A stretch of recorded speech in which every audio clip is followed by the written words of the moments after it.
So I had some strong comments that I kind of wanted to make on this. I really did. You know Wukong better than most players. You know what? Honestly, you're right. I have sunk a lot of time into it. Like, a lot of time. That's true. I know Wukong better than... Okay, yeah. First of all, I want to say I have a lot of respect for what Asmongold does and like what he does, especially when it comes to... But I saw this video and I wanted to give my thoughts on it because Asmongold, like... When it comes to games, man, you have very, very strong and valid opinions on things, and I agree with you most of the time. I unfortunately saw a clip of this video. I hope this video makes it to you.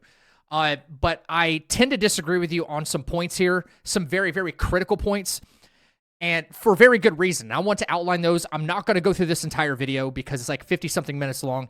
I at least want to touch on the points when you finally get to talking about Game of the Year and Black Myth Wukong. Although I do agree with you about the media conspiracy against Wukong even being in the running for Game of the Year and Golden Joystick and all that stuff. I want you to see what he says, and then I'm just going to respond to a few points here because I think he's like dead wrong about some things. But I saw a piece of this and I was like, okay, I got to say something about this because this is where I feel like I might have an edge in the conversation. And I say this in case if Asmongold does come across this video, I only say this because I know more about Wukong than you do at this point. Why? Only because I've sunk more hours into it. And other games that you've listed in this video, I have sunk more hours into. I feel like I'm a little more knowledgeable as far as the game is concerned and why I think it should. What game should win Game of the Year and what game shouldn't win Game of the Year. So here's your thoughts, and I plan on responding to it. It's about the recognition that these studios deserve, the reward they deserve beyond just making money. It's making sure that it's known why these games are great so that other publishers and studios can see, hey, this is what it is. This is how. And that's a very big test of what new publishers or publishers, established publishers should be doing is pay less attention to what the game's media is saying and more about what the players are saying. Again, at the end of the day, the players have spoken, and you can say what you want to, and saying that money doesn't make a difference. You can say money doesn't make a difference, but it actually does, because it is a fair test of the market and what people are willing to buy and spend their money on. Oh, I'm a publisher. I need to make something more geared towards that audience because that is what is selling. We go through these different trends. I feel like we are in a massive decades worth of Souls-like type content, which have been amazing. Everything from a Black Myth Wukong type game to Stellar Blade, even though I don't consider those really Souls-like, but another Crab's Treasure, people were eating that up like hotcakes, okay? Shadow of the Erd Tree, duh. 2 years before that, Elden Ring, okay? Elden Ring's been carrying the weight of the world on its back for the past 2 years because it's so phenomenal. But, so I agree with all that. But when you're saying it needs a reward beyond sales and beyond money, I think you're wrong. That is the reward, okay? That's going to incentivize other publishers to be like, because it's a capitalistic market. If you want to make a ton of money at creating a good game, you see what the players are buying. It is a very good indication. Award shows and stuff like that, that's neither here nor there. It is what it is. Just because you get that, it's icing on the cake. Don't get me wrong. It's a reward for your hard work. But the true goal is to make money and to satisfy your player base. So you in turn buy or create another game that rewards your player base. It's a give and take. It's supply and demand. About jealousy, I think that people are just trying to shit on this, and I guarantee you other publishers and studios are researching market and not looking at Game Awards. I think that that's true, but it's also fair to look at the Game Awards and see how it happens that's biased and then call that out, because I think it's bad. War Thunder is if anything, well, okay, so if anything, it's good to call out that bias, but I don't think it's going to stand. I think if the players speak loud enough, then the bias won't stand. It could for maybe a year or two, but people are going to stop watching. That's the market at work again. People are going to stop watching. They're going to be like, oh, we can't do this anymore. You know, if you're going to be biased towards the game just because of where it was published or where it came from, or it doesn't have representation, that's been the big fucking thing this year. The people are going to speak. I mean, look at that Dragon Age Veilguard. That's getting raked over the fucking coals right now, and rightfully so. What was the other one that was before that? No, not Dragon's Dogma. It was something else. IGN gave Wukong and Star Wars the same score. I know. Yeah. Didn't IGN give Concord? Concord was the other one. Yes. Didn't IGN give Wukong like a 7 or an 8, but then ranked Concord up there too, like an 8 or a 9, maybe? That's not reputable. Like, they're going to destroy their own reputation and therefore go out of business. 2024 has been packed with games, but only a few titles are deserving of being crowned King of the Year. And for many players, that game is Black Myth Wukong. James Throtton of The Gamer penned an article. Yeah, I'm going to be honest, guys. I think Black Myth Wukong is Game of the Year, and I don't even think anything else is remotely close. It's like, and it's the reason why is that it's not one thing, it's everything. It's that the combat is really good. The storytelling is really good. The graphics are really good. Okay, the combat is good. It's not amazing. The combat is good. And this is coming from someone with hundreds and hundreds of more hours and who has replayed the game. You want as much replay value out of a game as possible, right? Not just play one and done. You got the experience. You got the honeymoon phase, and then you stopped. So that is the only thing you're really basing your opinion on, is that honeymoon phase. Wow, that was really fucking good. Okay, it's like having like a really good steak or something like that, and you eat it. It's like, oh my god, that really hit the spot. You're gonna be hungry again, and if you want to eat steak again, you want it to taste just as good. That's not always the case. If the replay value is there, okay, I can understand. And if it's just as good the second time, then you can call it like a 10 out of 10 game, right? I have hundreds of more hours in Black Myth Wukong than you do. So I feel like I have a stronger opinion about this. And this is coming from someone who has played almost every, if not every Game of the Year contender this year on stream, including Final Fantasy VII Rebirth. The combat is good. The storytelling was not that good. Why? Because the entire Journey to the West novel, it's very complicated, and you cannot fit it all in there. Chapter 6 was called Unfinished. The game was not even finished. That's no fault of the studio, but the game is not finished. They even say it. It's the title of Chapter 6. Okay? So everything is not there. The storytelling is not good. It's not clear, especially given you're talking about the American audience here, the United States, English-speaking, whoever speaks English audience. Okay? That's who you're speaking to primarily. All right? There's so many people to this day, as I'm making this video, who don't even understand stuff about Chapter 2. And I could prove that right now. Nobody knew that when you go to the secret area in Chapter 2 and help the Yellow Wind Sage defeat the beetle, that you're actually going back in time. You're time traveling to a time when you're helping him. And then later, he actually betrays his master because he wants Wukong's relic, and he ends up cutting his master's head off. And that's the guy you see playing the song through the entirety of Chapter 2. And that's why you have to go defeat the Yellow Wind Sage, who was once your friend. People don't even still understand that, and that was Chapter 2. So the storytelling is not all there. You're wrong. Sorry. I love your takes on a lot of stuff, but Asmongold, you're wrong. The storytelling is not good. It's not. Unless you already know the Journey to the West novel through and through, I had to do my own research behind this. Okay?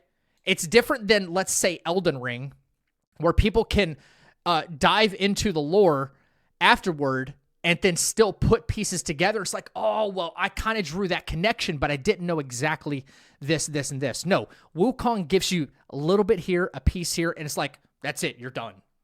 Unless you go explore, and then still the lore is confusing. And there's so much of it. Like, I'm not getting a truncated version in the game. So the storytelling is not that good. It's not. And it's filled with metaphors and all these different, like, you almost have to, like, decode what they're really talking about. Everything is some kind of, like, test or a lesson. And it's like, well, what did you really mean by that? No, I don't want to have to disseminate everything just to put the story together. Sometimes I just want to be told the damn story. I think that Black Myth Wukong is indicated, and I'm just going to say it straight out. I think that's exactly what's happening. And it's evident to any person with a brain. Hegemony of people that all behave and have the exact same opinions, that all cross-reference each other. Some form of credibility. And they've all collectively gotten together and tried to push a false narrative that Black Myth Wukong is a mediocre game and that the studio that makes it is sexist. That was the dumbest thing of 2024. There's no female representation in Black Myth Wukong when you're playing as a fucking monkey. They're not giving it to them. It's the same reason why the conspiracy was to give this game an 8. It's not an 8. This game's easily a 9 or a 10. It's not a 10. To say that the game had no women representation? Yeah, because you didn't get to part 4. Chapter 4, yeah.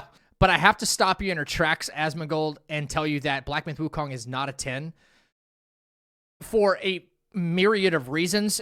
The list isn't that long, but there's a list, okay? There's been performance issues left and right. My PC almost blew up because of it, okay? Every time there's a patch of some kind, there's been like 2 of them so far. Nevertheless, there hasn't been a performance patch. There hasn't been a performance patch, not once. Every time I go to reload the game, I have to do the shader compilation again, right? It's crashed even on console. Even though it's optimized for console, people are getting 30 frames. Like, we can talk about performance and graphics and stuff like that all day. The PS5 Pro is trying to showcase Black Myth Wukong in order to sell units, and it's only optimizing Wukong by 5 frames. It's been littered with bugs that I've even discovered and put on my own YouTube, mind you. There's been voice lines that have just completely dropped out. Some that are translated poorly. What else? Bosses have teleported to other sites of the arena while fighting them. There's a list of bugs that I can't even remember them all right now. It's been so many. It's an amazing game, but it's not a 10. It's not a 10. There's plenty of things. A 9, I could argue a 9 with you. But there's other games that have come out this year that have been 8 or 9s, which, if we're going by that metric, if other games are a 9, they're just as likely to win Game of the Year. But you think this one must win Game of the Year. This is why I disagree with you. You think it is Game of the Year, period, end of story. I'm telling you, no. And I'm going to say it probably before you get to it here in the next few minutes. Final Fantasy VII Rebirth is Game of the Year. Like, if we're not going by just sales metrics, it's Game of the Year. And it's if you haven't played the entirety of that game, that's not my fault. If you're not invested in not even just in Final Fantasy, the franchise, but if you didn't play Remake, you're not even going to be invested in Rebirth. Why the main villain has been in Smash Brothers. Why they've made a prequel to it. Why they made Dirge of Cerberus. Why they've made a movie, why it got remade, and into 3 parts to massively expand on the story. Does that not at least indicate to you that, like, holy shit, not only is the fan base so dedicated to this and it's beloved, it got basically a 10 out of 10 from all of the same outlets that tried giving Black Myth Wukong a 9 or a 10, the same ones, across the board. And did you really pay attention to the player feedback around that time? I feel like just because Wukong is newer, you're in that honeymoon phase. It's newer, it's more exciting. The illustriousness has not really worn off, so you're like, yep, because it's the latest and greatest things, I'm in love with that product right now. When that wears off, if Rebirth came out the same time Black Myth Wukong did, or right after Wukong, and you played it, and you were invested in it, you'd be like, Rebirth's Game of the Year. Rebirth's Game of the Year. Because Wukong's old news now. It was original, fresh, and most importantly, fun. And while many of the games that were mentioned in this article are incredible games, they are just copies of previous titles or even remakes. The industry... I personally think that remakes and DLC shouldn't be able to win Game of the Year. This is just like my own personal 2 cents. So everybody's going to have their... But this is where I highly disagree with him on something, okay? DLCs, I don't think, should be nominated for Game of the Year. Okay? We haven't had DLCs, I guess, this expansive as something like Shadow of the Erdtree.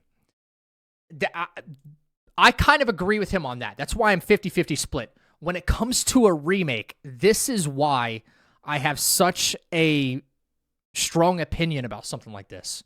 When did the Game Awards actually have its inception? Like, what year was that? Maybe, what was it, like 2006? Or I don't know. It's only been around for, what, like a decade? Maybe a little over a decade, okay? Let's just, for the sake of argument, I don't have it pulled up here in front of me. Let's say the Game Awards have been around for 20 years, since 2000. I know that's not the thing, okay? This is the Super Bowl of gaming, right? If you're going to say something like Final Fantasy Remake, Rebirth, I know it's still considered a remake. If you're telling me that something like that, or even Resident Evil 4, when it got a remake and it was nominated last year, I highly disagree with you on this point, and I'm going to state my case. Back in 1997, when the Final Fantasy VII game, the story, the characters, the music, all of it was released, it was released on a PlayStation 1. It was released on a PlayStation 1. We finally get to see its actual potential on a modern engine. We didn't get to see that back in 1997. Nobody did. Okay? Before the Game Awards even existed. So if a publisher and a publisher or developer, they want to be ambitious enough to revive a title that never got to see its maximum potential before the Game Awards even existed, I absolutely think that remake deserves a shot at becoming Game of the Year because you finally get to see it in its full form. And I mean the storytelling, the voice acting, the world design, the graphics, the cinematics, all of it. Final Fantasy VII never got to see that back in 1997. So you're saying just because it came at a time before the Game Awards existed, it automatically disqualifies it from ever being nominated. It could be the best story that's ever been created. It could be the best story that's ever been created in all of gaming. All of gaming, and will ever be. But it's immediately out of the running if someone was ambitious enough to go ahead and recreate that game, seeing its full potential. I have the exact same feeling that if somebody went by, Sony would have to do this because I think they still own the rights. If they went and remade The Legend of Dragoon, which came, I think, a year after the OG Final Fantasy VII, if they remade The Legend of Dragoon on a new engine with modern-day graphics, like, we didn't even have voice acting for that game, and it was one of the best games ever made, one of the best RPGs ever made. And it's got like a cult following. It's so good. When someone actually says The Legend of Dragoon in a comment section, people were like, dude, you loved that game too? What? I just found my best friend. That's the kind of following it has. It's very low-key, and it's one of the most underrated best games that has ever been made. To withdraw that from a competition, the Super Bowl, that's like, why? Why? I just want to know the reasoning behind that. That game will never see its full potential unless it's remade in modern day because it's 20 plus years old. I think that's unfair to the people that are on the team, especially somebody like Nobu Uematsu, who is one of the greatest musical composers that has ever existed in creating video game music. Okay? He created the OG Final Fantasy VII music, and it's beloved by everybody who's ever touched that game. It got to see it's not like 8-bit or 16-bit music anymore. Right? now we get to see it like fully orchestrated and like in creating depth to an atmosphere to the game now, like what its potential is. I love him anyway because I agree with him on like 95% of things, actually. When it comes to game reviewing, the conspiracy behind it all, and holding Wukong down, I agree with him on like 95% of everything. But I think he's overlooking the fact that Wukong has its flaws, some very big apparent flaws that doesn't make it a perfect game.